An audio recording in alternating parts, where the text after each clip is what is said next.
everyone. So this is Dr. Amian April Alcazar. Of course, we are airing virtually, and today it's an honor and privilege for us definitely to be joined by the Chancellor of the University of Tennessee Martin, Tennessee, USA, Dr. Keith Carver. So can you give your greetings to our students, parents, stakeholders, administrators, and faculty members in the academic community? Dr. Carver? Fantastic. Good morning or good evening, whenever you're viewing this. I just want to say what a pleasure it is to bring greetings from behalf of the University of Tennessee at Martin, cradled here in the northwest corner of the great state of Tennessee in the United States of America. And such a pleasure to be a part of this show.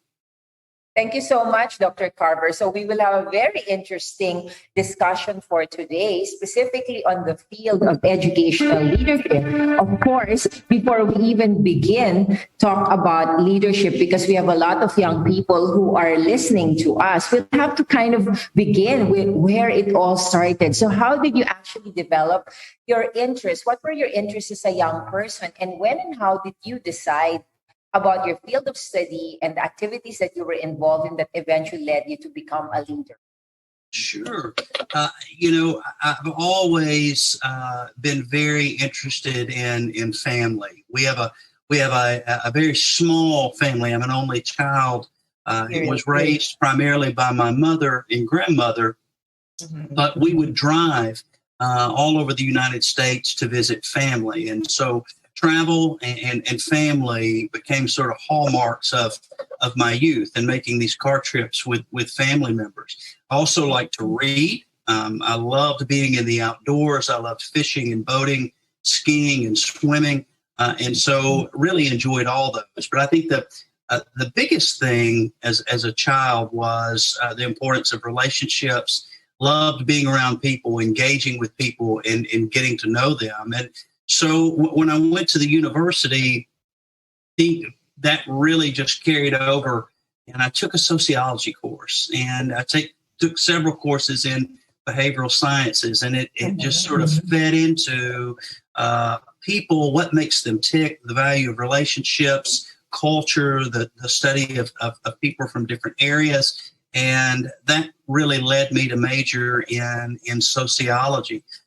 I was very involved in college, was very involved in student government, in the residence halls, in the interfraternity council. And towards the end of my career, my student career, saw that you really could have an impact on young people, just as different people had impacted me in college. So really about my junior year, decided, I really want to choose higher education as a career. And I think all that stems back to just a love of people, an interest in relationships, and getting to know people of different backgrounds. And it's been a wonderful career. I've been at the University of Tennessee for 25 years now. Wow. So I think really, what sort of experiential learnings, because you mentioned some very interesting interests that we would like to encourage young people to be involved in. You mentioned about reading, you mentioned traveling all over the United States, and then the interest that you had surprisingly involved water. The Philippines is surrounded by water all over, so that's going to be perfect for all of your interests. And then you mentioned about your field of study, which is sociology, the study of behavior of cultures and people. So how all these experiential learnings did you try to meld together in order to form those skills and competencies that you eventually needed to be in your career? I think when I knew that I really had an interest in higher education, I just immersed myself in internships, cooperative experiences, opportunities in the summer. I did not take summer school. I typically would go and work somewhere in a university office. I tried to gain as much practical experience as I could. Then when I went to graduate school in the summer, I would actually do internships on other campuses and learn how other campuses were doing. Then international travel also just sort of opened up new opportunities for me. So not only was I going to a country and touring, but also looking at their system of higher education and how they educate people. What are access points in other countries for people? So I think just the biggest thing in terms of a proficiency would be just to stay curious in every opportunity you have to engage in an internship, a cooperative experience, a summer job, or a travel study. Absolutely do it, because that's the best way you're going to learn, is immersing yourself in a work situation or a cultural situation, and it'll make you a student forever. And I think in higher education, you've got to have just an insatiable curiosity, a love for people, and a love for learning. Yes. So I think since you decided, as you said early on, that you really wanted to be in higher education, so can you also tell us about the career trajectory that you took? You mentioned that even as a student, and both undergraduate and graduate student, you were involved, in fact, already with higher education, working your internships, your summer job. How then did it help you with the eventual career that you took thereafter? Sure. Well, as you know, I'm a chancellor, which is equivalent at the University of Tennessee. They call them chancellors rather than presidents. At a lot of schools, they call them presidents. I will tell you that I never aspired to be a college president, ever. I wanted to be a dean of students. And so, and I failed. I've not been one yet. So there's always a chance. There's always a chance. That's right. Maybe I can come work for you someday. That's right. But, when I thought about when I first started in my career, I started in student life because I had been involved with planning events like homecoming, big concerts, comedians, educational lectures. And I did that as a student. So when I became a professional after I graduated with my master's degree, that was my first job, was helping students in leadership programming of special events, that sort of thing. And from there, I transitioned into alumni and fundraising work. So I worked in philanthropy to support the University of Tennessee for almost a decade and a half. And going out and visiting the main headquarters in the University of Tennessee in Knoxville. That's exactly right. So I would visit with alumni and graduates, business, industry, governmental entities, and ask them for financial support to the university. So I did that at Knoxville. I did that at our campus in Martin, and also did it to the UT campus in Memphis as well, the Health Science Center. Then for 6 years, I went back to Knoxville and worked in an executive assistant role to the president. And in that, I did government relations work. I did some work in lobbying, worked with our board of trustees, worked with elected officials, and did that for about 6 years. And then this job opened up. And the University of Tennessee at Martin's is UT's smallest campus. My wife and I are from here. Some of the issues they had that they needed help with, I felt like I could help them. And so applied for it, and at the age of 46, was selected to be chancellor at UT Martin. But I've not aspired to be a chancellor. I love the administrative work I've done. I've been blessed to be able to teach in PhD and master's programs, still enjoy my teaching, but really enjoy this job, and really hope I'm making an impact. Yes, so I think for the career trajectory, as you said, there wasn't a master plan, and yet there was this insatiable thirst for curiosity and working with people. So how then would you differentiate the work that you've done, which is management in a way, because that was management of resources, to now having a leadership role? Can you distinguish for our audience the differences between the management and the leadership that you have taken? It's a great question. It's probably a different answer for everyone. But for me, management is about process and leadership is about people. So when I was a manager in those roles, I was managing a budget, I was managing offices, working with some HR functions, but it was all about process, making sure our processes were good processes and moved the university forward and protected our people, but making sure those processes were followed and upheld. And if our process isn't followed, what can we do to get back on track? With leadership, I think it's much more about people and relationships, and moving the entire organization forward, and realizing that the organization is really about people. It's groups of people that you serve in a faculty staff role. It's about your groups of people that you lead with students and parents, but also lots of troubleshooting, lots of problem solving.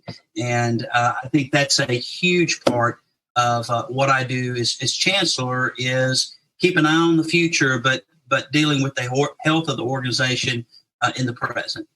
Yes. So how did those experiences that you mentioned, even as a young person, guide you from management roles into the eventual leadership role that you hold right now? How important were they to this responsibility that you now hold? Very important. And, I think it all goes back to just a love of people. I love people, which I think started as a child with my family and traveling to see family and doing things in our community, to going to college and studying sociology and really studying what makes people tick, and focusing less on people's differences and more on what we have in common. And so I think all of that, then combined with my higher ed training, really got to me to where I was. But I think to do these jobs, you really have to have a healthy love of people, and not be afraid of conflict. There's conflict. We have about 7,000 students and 900 employees, and there's always an opportunity for conflict. But looking at conflict as an opportunity to create a breakthrough, which I think is extremely important as a leader, to not look at conflict as bad, but look at it as a way to achieve some change within your organization. So with that in mind, so what is your current vision insofar as, let's just say, the medium term for the next 5 years for the University of Tennessee Martin, in terms of your academic programs, of course, the growth of your faculty, research, and also extension or outreach? Absolutely. Well, the first thing is we are adding 6 new undergraduate and master's programs at the University of Tennessee at Martin. So I think as we go forward, making sure that not only the recruitment efforts show the marketing and promotion of these new programs, but that we're also, based on enrollment, backing those up with great faculty. So there will be a growth of faculty associated with the 6 new programs. The second piece of that is enrollment over the next 5 years. It's when you look at the population of not just North America, but really the state of Tennessee, where we draw most of our students from, there's going to be a real decline in the number of students, just the sheer number that are going to college. So making sure that not only are we recruiting them well, but we're retaining them once they get here. So support for our new academic programs, staffing up with great faculty in those, and also looking at our retention efforts to make sure we're moving students through that 4 to 6 year pipeline. Mm-hmm. So such a visionary for the University of Tennessee to really grow it in the next 5 years. So, it's very important, as you mentioned, you actually wanted to be the Dean of Student Affairs, right? Because actually the very crucial part, one of the programs that you have is Governor's School. This is the time when high school students are actually making decisions. And these are life decisions about what field of study they're going to be taking. And also, where are they going to be located in terms of their studies? How do you then encourage the young people to overcome some difficulties that they may be undergoing because of this decision that they would have to make about their lives and what they will be doing with their lives? For us, we're in an area where we're surrounded by some regions where there's not a high percentage of students that actually go and pursue secondary education. So I think the other college presidents, the community college presidents, the technical college presidents, we've all sort of locked arms, and we've decided that we need to change the culture around here and inspire students not when they're in high school, but really hit them in seventh and eighth grade and show them the pathways. What can you do with a college degree? What can you do with the technical certificate? What can you do with a community college degree? Here's some opportunities with the armed forces. And so early on, they're really thinking about what's after that senior year of high school. And I think we're doing a better job of that than we used to here. But really, it's getting to the students and changing the culture, changing the narrative for that age group to try to get them to post-secondary education. And that's really been our goal, is to create an awareness of what you can do with these degrees, and then not getting worried about what school they're attending, just the fact that they are going on and attending school. For us at the university, though, we're really talking about not just the value of obtaining a degree so you can go to graduate school, medical school, professional school, or go back and get a job. We're also talking about the value of a residential college experience where you come, you meet people with different backgrounds, you're working with them in work teams within the classroom, and that sort of inherent value of working together and learning to work with people who may not be just like you. And I think that's one of the great benefits of a residential college experience, and I know you feel that way too. Yes. So can you also discuss with us, because one of the reasons why I chose the state of Tennessee as a model to study is the state of Tennessee has been cited for its program Drive 5 initiative. And this is related to workforce training and development that you've mentioned. So how is University of Tennessee playing a pivotal role in this initiative, and in particular regarding your vision for University of Tennessee market? Absolutely. Well, the Drive to 55 is a program launched several years ago so that by 2025, 55% of our residents in the state will either have a post-secondary certificate or degree or completed a program or be enrolled in one. And it's worked really well. We're on our way and should hit our goal by 2025. What the University of Tennessee is doing is really expanding access to college. And so system-wide, there's 50,000 students all across Tennessee that are enrolled at a University of Tennessee campus. There's a new program for students coming to college called the University of Tennessee Promise. And what that is a last dollar scholarship. If your family makes below a certain income line, the University of Tennessee will take whatever you lack in terms of funds to get a scholarship, to get financial aid, and they'll zero that out for you so that you can end up coming to school at a very reduced cost. And so that's been really beneficial, because there's a lot of families out there that qualify for financial aid, but it's still not enough. And so the University of Tennessee has been coming on top of that and making up that difference between what the family can obtain and what education costs, so that income or financial need is no longer a barrier. And so a lot of our folks still think, wow, that's too good to be true, but it truly is a great program, and it's encouraging more and more families to send their students to college. And so very exciting.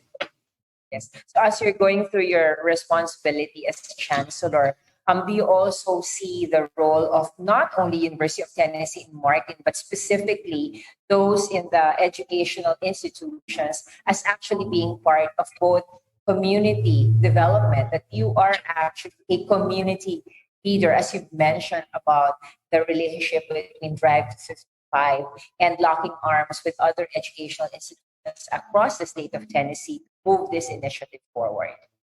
Absolutely. And just this morning, before our meeting at 7:00 this morning, I was with the local Weakley County Economic Development Board, and we were talking about new businesses that are interested in moving in this region and how we can work together to make Northwest Tennessee more attractive to new business and industry. And so I think being involved with the mayors, being involved with the business and community leaders, being involved with the spiritual and faith leaders in the community really helps, not just the university having these contacts and connections, but if they're borrowing some of our intellectual capacity, or they're using a professor to translate with an international company that's looking in, and that happened 2 years ago.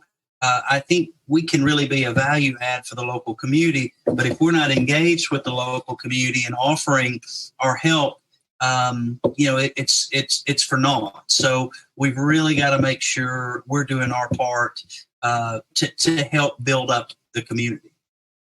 I also wanted to emphasize, as you mentioned, all of your experiences dealing with international relations, in a sense that you were traveling, and at the same time, your roles that you've had previously in the University of Tennessee, Knoxville, because the initial contact that we've had was with the University of Tennessee, Knoxville through the Tennessee Renewable Energy and Economic Development Council, of which you are now the honorary chairman. So how then will you actually move forward this international affiliation initiatives, and specifically for University of Tennessee Martin?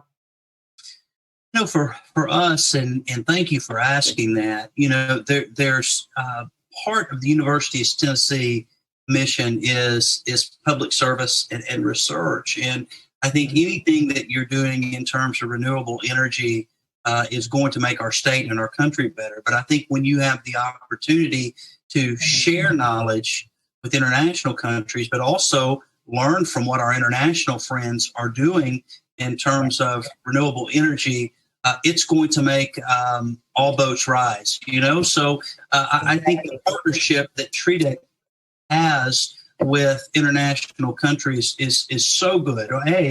It's allows for incredible idea share, but B, it forms partnerships that go well beyond renewable energy and economic development. You see some, sister relationships with universities across the ocean, where students and faculty can benefit. So the possibilities are endless. So it's a great vehicle. It makes our lives better, but it also increases our opportunities to work, particularly with our international friends.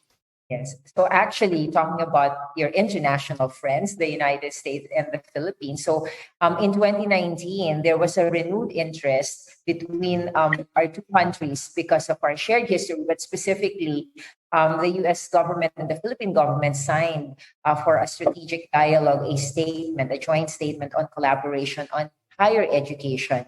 And one of the main priority areas here would be, of course, agriculture, sciences, one of University of Tennessee Martin having been ranked the 10th in the United States for this particular field. And also one would be on online or virtual or distance learning, especially because of what had happened since last year in 2020. So how do you think these kinds of collaboration will benefit definitely University of Tennessee Martin, and specifically in relation to the Philippines? I think there's incredible opportunities to learn about so much. I mean, what I know, I attended this fantastic lecture that you gave on Saturday night. And when you look at U.S. history, it is so intertwined with the Philippines, and not just in terms of military history, but political history, cultural history. So I think you've got these at least 80 years of formal relationships there, spanning back all the way into the world wars. And so I think the things that we do together on an educational basis only benefit both countries, especially in terms of new partnerships. Working with the Philippines now on some exchange programs.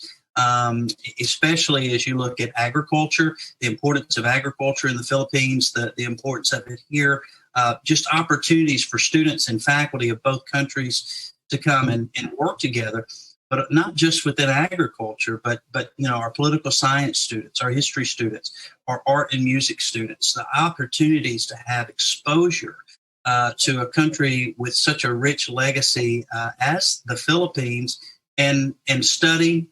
Have students come here, us take students there, especially with faculty and idea share. I mean, I think the possibilities are endless. And personally, I want to go now after getting to know you and seeing your presentation. So more water sports, definitely, Dr. Carver, in the Philippines, right? So Absolutely. that was, yeah. So thank you for sharing so much your vision of the University of Tennessee and its strategic plan. So as a last part of our segment, what kind of advice can you give to the young people out there who are in this point in their lives of making that important, all important decision? What will I study? Where will I study? What will I actually do with my life? From all of your experiences in higher education, but more specifically in dealing with people all across your great state of Tennessee and also the United States, to Sure. your viewers in the Philippines and worldwide. Absolutely. I think the first thing I would say is to get out of your comfort zone. Excellence is achieved in that area where you're least comfortable. So even though you've been raised a certain way, you've been taught a certain way, think about things that you're curious about outside your comfort zone and go there, because you're going to have the most personal growth in areas where you're not familiar and you're not comfortable. And so being curious, stepping outside those boundaries and doing something. And then the last thing I would say is really dream big. I think the worst things we can do is set limitations on what we think is possible. When you think about your dreams and what you want to do, think forward, think bold. What do you love to do, and then pursue what you're passionate about.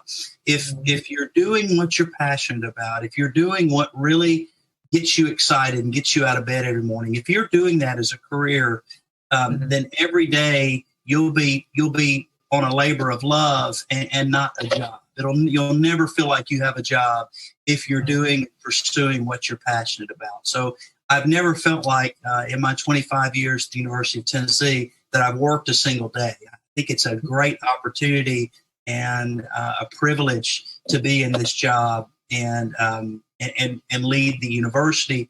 But in every role I've had, I felt like I had great purpose. Yes. So thank you so much for your valuable time, Dr. Carver. I hope that you will continue to be a visionary leader in higher education and also as a vital part of your community development, not only in Martin. And we look forward to our innovative partnerships and initiatives across the ocean. We will do all of those water sports and more together. And I know the fishing is wonderful. Is that right? Very much. So, yes, you have all of those islands, wonderful open ocean. The Pacific Ocean is steaming with all of the seafoods. That is great. That is great. So, thank you so much. Stay safe and healthy, and we look forward to meeting you again very soon. Thank you. Take care. Thank you. Goodbye.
going to be discussing access to issues regarding the United Nations Convention on Rights and Sustainable Development. So I look first.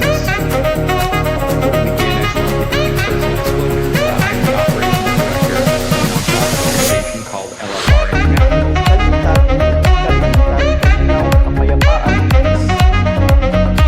Concepts apply to the health and hygiene practices of the environmental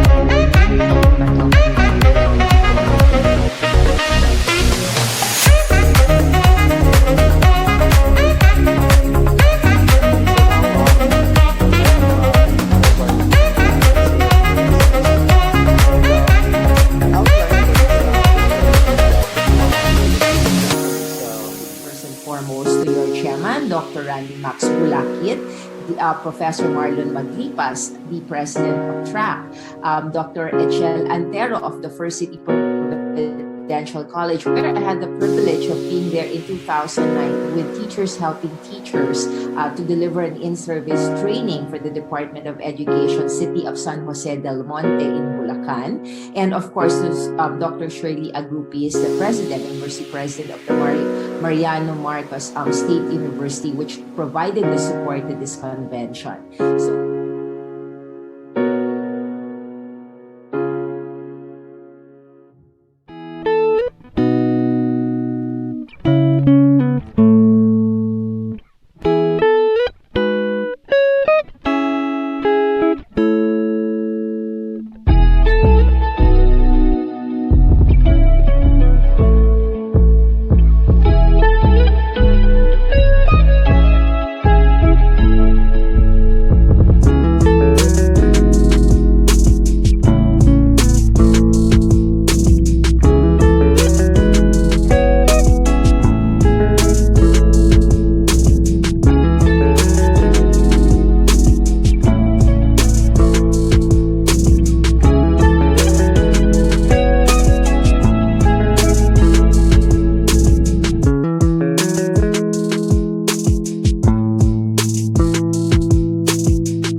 inspirational message.